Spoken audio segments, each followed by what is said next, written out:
Assalamualaikum warahmatullahi wabarakatuh. Selamat pagi anak-anak. Untuk pertemuan pada pagi hari ini kita belajar bersama-sama tentang materi sentrifus ya. Karena keadaan tidak memungkinkan, kita tidak dapat bertemu di lab seperti biasanya. Kemarin kan saya sudah memberikan tugas ke kalian tentang sentrifus karena materinya belum di-download ya kan. Nah, ini saya akan menjelaskan sekilas tentang apa sih itu sentrifus. Di sini saya kasih gambaran sedikit tentang kira-kira bentuk sentrifus itu seperti apa sih. Ini di gambar sudah ada ya. Nanti kalau kita berkesempatan lagi untuk masuk lab, praktikum di lab, nanti saya akan kasih tahu seperti apa sebenarnya bentuk dari sentrifus serta kegunaannya ya. Baiklah, di sini nanti saya akan menjelaskan tentang definisi, jenis dan fungsi, prinsip kerja, bagian-bagian, serta prosedur penggunaan dan pemeliharaan sentrifus. Baiklah, langsung saja. Sentrifus itu apa sih? Sentrifus adalah mesin yang berputar cepat pada poros tetapnya dengan berbagai kecepatan, menempatkan gaya sentrifugal ke isinya yang berfungsi untuk memisahkan cairan kepadatan yang berbeda satu sama lain. Jenis dan fungsi sentrifus menurut WHO tahun 2003. Yang pertama ada sentrifus manual. Di situ saya memberikan gambaran kira-kira kalian bisa membayangkan ya untuk sentrifus manual itu seperti apa. Nah, sentrifus manual ini digerakkan secara manual dengan memutar sebuah engkol. Alat ini dapat memuat 2 atau 4 buah tabung. Sentrifus manual dapat digunakan untuk memeriksa konsentrat urin dan mengkonsentrasikan parasit tertentu dalam feses. Kecepatan sentrifus ini tidak adekuat untuk memisahkan eritrosit dalam plasma atau dalam darah secara sempurna. Hal yang perlu diperhatikan dalam mengoperasikan sentrifus manual yang pertama, kunci sentrifus dengan kuat di atas permukaan yang stabil atau tepi meja. Kembangkan kedua tabung yang terletak berseberangan seperti yang dijelaskan dalam petunjuk pemakaian. Jaga jarak Anda sewaktu menjalankan sentrifus. Untuk menghentikan mesin, hindari mengurangi kecepatan putaran engkol. Tarik engkol dengan mantap menjauhi mesin. Angkat tabung perlahan-lahan dan hati-hati tidak merusak endapan. Lumasi engkol secara berkala. Peringatan, sentrifus manual dapat menyebabkan kecelakaan berat, jadi ikuti petunjuk di atas dengan hati-hati. Untuk sentrifus manual ini kita di lab tidak ada ya. Yang kedua, sentrifus elektrik. Nah, ini di lab ada. Besok kalau sudah masuk ke lab, saya akan jelaskan kembali. Sentrifus elektrik lebih akurat dibandingkan sentrifus manual dan dianjurkan penggunaannya. Terdapat dua jenis kepala sentrifus elektrik, kepala ayun, swing out atau head, dan kepala sudut, angle atau head.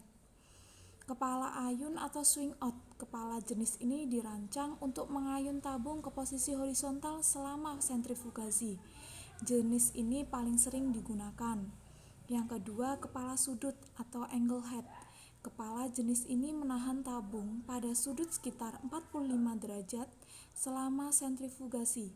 Jenis ini berguna untuk teknik pemeriksaan tertentu, misalnya uji aglutinasi dalam penentuan golongan darah, metode tabung reaksi. Sentrifus elektrik memiliki wadah tabung. Terdapat beberapa jenis wadah tabung. Ini tergantung dari model sentrifusnya ya.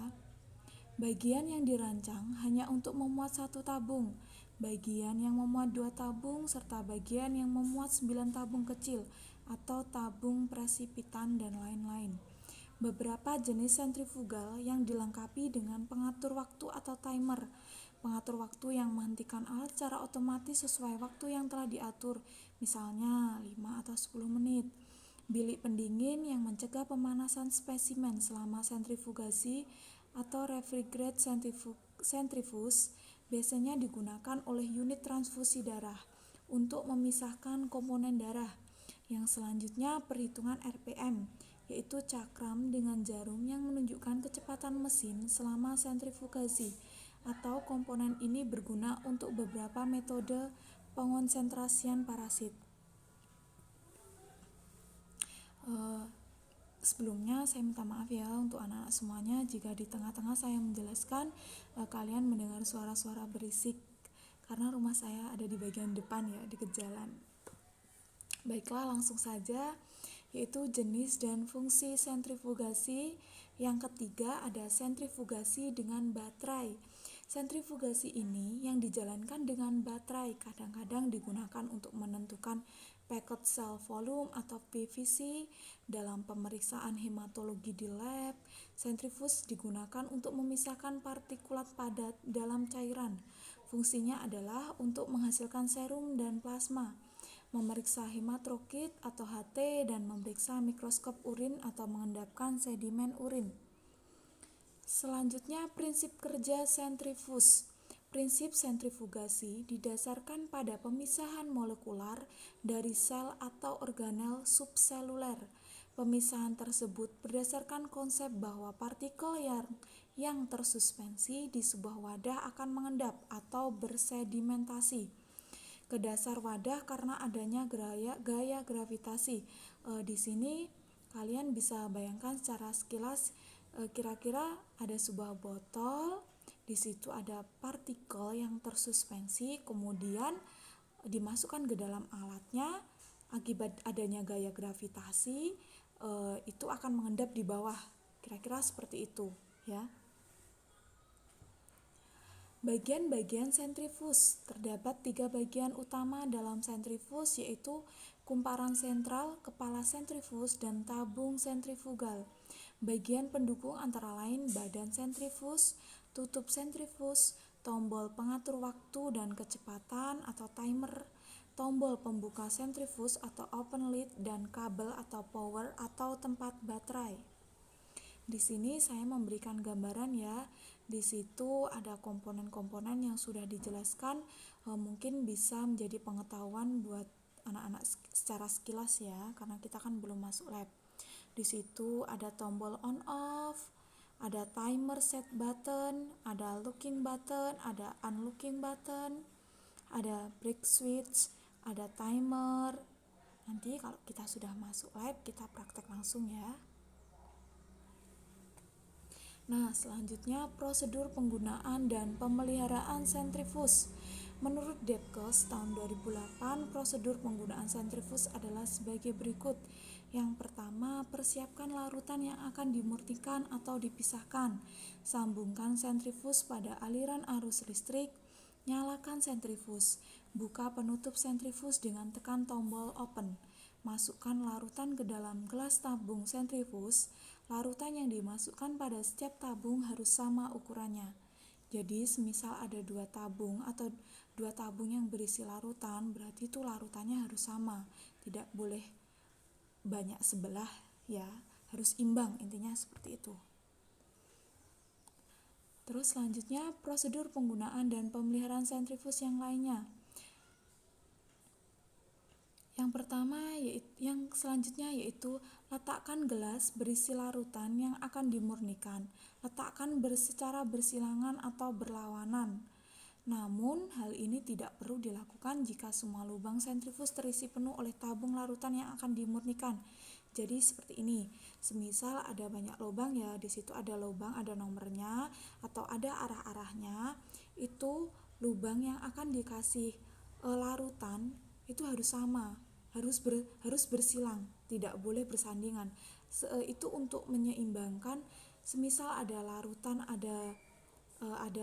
yang ditaruh di ujung barat, berarti di ujung timur juga harus diseimbangkan dengan larutan yang bisa kita isi aquades seperti itu. Pokoknya harus bersilangan, dan tadi yang sudah saya jelaskan itu jumlahnya sama. Jika yang satu 10 cc, berarti yang satunya juga harus 10 cc. Yang kemudian tutup kembali penutup sentrifus. Set atau atur waktu yang diperlukan atau tentukan pula kecepatan. Tekan tombol on untuk memulai memurnikan larutan.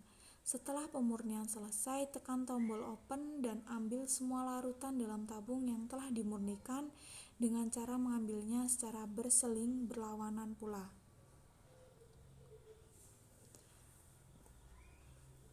Jika tabung dinomori, tempatkan tabung-tabung tersebut berseberangan.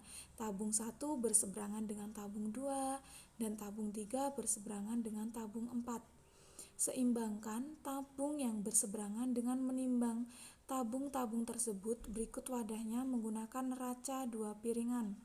Untuk menyeimbangkan, tambahkan suspensi yang akan disentrifugasi ke dalam tabung yang lebih ringan, atau tambahkan air ke dalam wadah tempat tabung yang lebih ringan, atau gunakan botol semprot. Apabila hanya satu tabung berisi suspensi yang akan disentrifugasi, seimbangkan dengan tabung sejenis yang diisi air.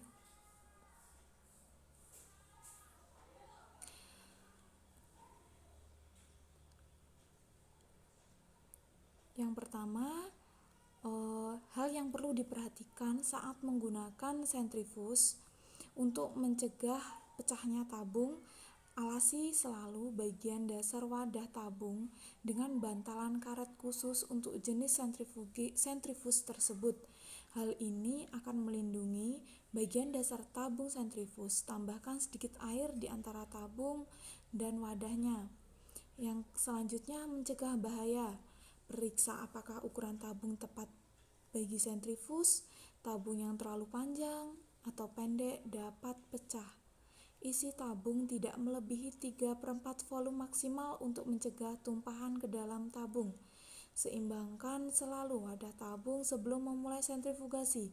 Apabila hal ini tidak dilakukan, hal ini dapat memboroskan pemakaian alat dan sentrifus dapat bergerak sewaktu sentrifugasi. Pastikan bahwa sentrifus tertutup sebelum memulai sentrifugasi. Tadi kan di depan ada sebuah piringan warna hitam ya. Nah, di situ itu untuk menutup sebelum tutup sentrifus yang terakhir itu ditutup. Kalau semisal yang piringan hitam itu tidak ditutup, nanti botolnya pecah, beramburan kemana-mana. Nanti untuk lebih jelasnya, insya Allah jika keadaan sudah membaik, kita praktek di lab biar lebih mudah untuk memahaminya ya.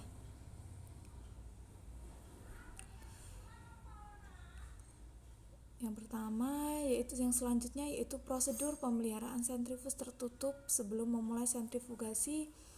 Menggunakan wadah sentrifus setiap hari untuk setiap ada tumpahan cairan.